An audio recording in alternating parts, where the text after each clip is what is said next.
ఇర్మియా గ్రంథం 9వ అధ్యాయం.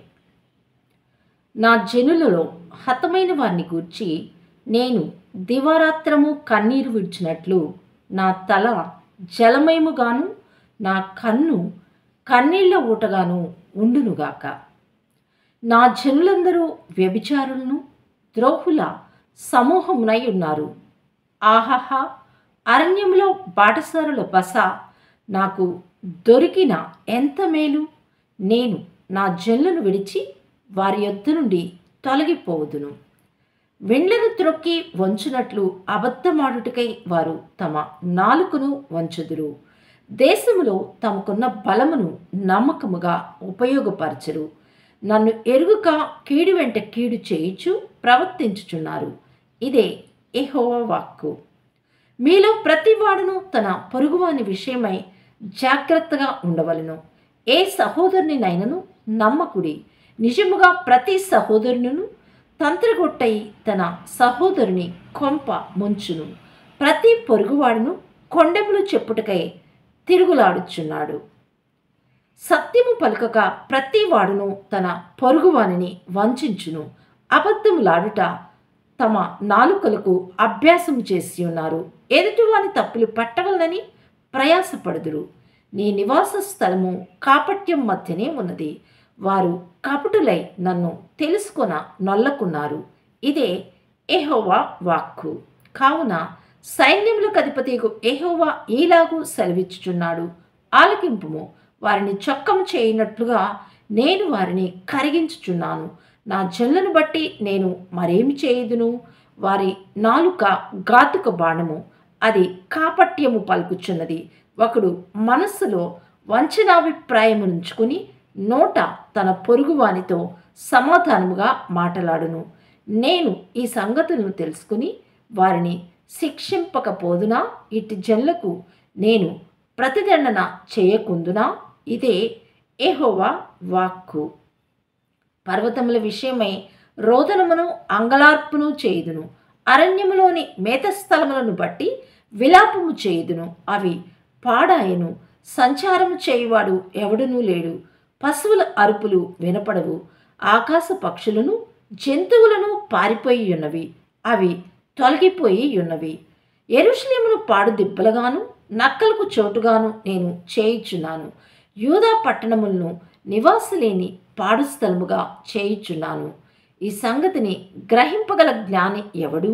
దానిని వాడు తెలియచేయునట్లు యెహోవా నోటి మాట ఎవనికి వచ్చును?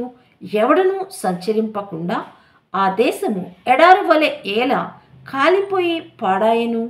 అందుకు యెహోవా ఈలాగు సెలవిచ్చుచున్నాడు. వారు నా మాట వెనుకయు దానిని అనుసరింపకయు నేను వారికి నియమించిన నా ధర్మశాస్త్రమును విసర్జించి తమ హృదయమూర్ఖత చొప్పున జరిగించుటకై తమ పితరులు తమకు నేర్పినట్లు బయలుదేవతలను అనుసరించుచున్నారు. కనుకనే వారి దేశము పాడైపోయెను. సైన్యములకు అధిపతియు ఇశ్రాయేలు దేవుడునగు యెహోవా ఈలాగు సెలవిచ్చుచున్నాడు. నేను ఈ ప్రజలకు చేదుకూరలు తినిపింతును, విష జలము త్రాగింతును. తామైనను తమ పితరులైనను ఎరుగని జనముల్లోనికి వారిని చెదరగొట్టుదును. వారిని నిర్మూలము చేయి వరకు వారి వెంబడి ఖడ్గమును పంపుదును. సైన్యములకు అధిపతియగు యెహోవా ఈలాగు సెలవిచ్చుచున్నాడు. ఆలోచింపుడి. రోదనము చేయు స్త్రీలను కనుగొనుడి, వారిని పిలువనంపుడి. తెలివిగల స్త్రీలను కనుగొనుడి, వారిని పిలువనంపుడి. మన కన్నులు కన్నీళ్లు విడిచినట్లుగాను మన కనురెప్పల నుండి నీళ్లు ఒలుకునట్లుగాను వారు త్వరపడి మనకు రోదనధ్వని చేయవలెను. మనము వలసపోతిమే, సిగ్గు నొందితిమే. వారు మన నివాసములను పడగొట్టగా మన దేశము విడివవలసి వచ్చనే అని సియోనులో రోదనధ్వని వినపడుచున్నది. స్త్రీలారా, యెహోవా మాట వినుడి. మీరు చెవియొగ్గి ఆయన మాట ఆలకించుడి. మీ కుమార్తెలకు రోదనము చేయ నేర్పుడి. ఒకరికొకరు అంగలార్పు విచ్చ నేర్పుడి. వీధులలో పసిపిల్లలు లేకుండాను రాజమార్గములలో యవ్వనులు లేకుండాను వారిని నాశనము చేయుటకై మరణము మన కిటికీలను ఎక్కుచున్నది, మన నగరుల్లో ప్రవేశించుచున్నది. యెహోవా వాక్కు ఇదే. నీవి మాట చెప్పుము. చేల మీద పెంట పడునట్లు పంటకోయి వాని వెనుక పిడికళ్ళు పడినట్లు ఎవడనూ సమకూర్చకుండా మనుషుల శవములు పడును, వాటిని కూర్చువాడు ఎవడనూ లేకపోవును. యెహోవా ఈలాగు సెలవిచ్చుచున్నాడు, జ్ఞాని తన జ్ఞానమును బట్టి, సూర్యుడు తన శౌర్యమును బట్టి అతిశయింపకూడదు, ఐశ్వర్యవంతుడు తన ఐశ్వర్యమును బట్టి అతిశయింపకూడదు.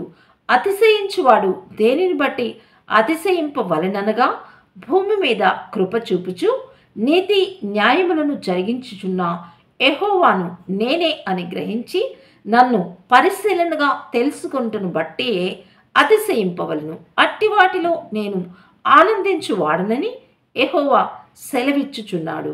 అన్య జనులందరూ సున్నతి పొందని వారు గనుక ఇశ్రాయేలీలందరూ హృదయ సంబంధమైన సున్నతి నొందినవారు కారు గనుక రాబో దినములలో సున్నతి పొందియు సున్నతి లేని వారి వలె ఉండు ఐగుప్తీయులను, యూదావారిని, ఎదోమీయులను, అమ్మోనీయులను, మోయాబీయులను, గడ్డపు ప్రక్కలను కత్తిరించుకును అరణ్య నివాసులైన వారినందరినీ నేను శిక్షించెదను.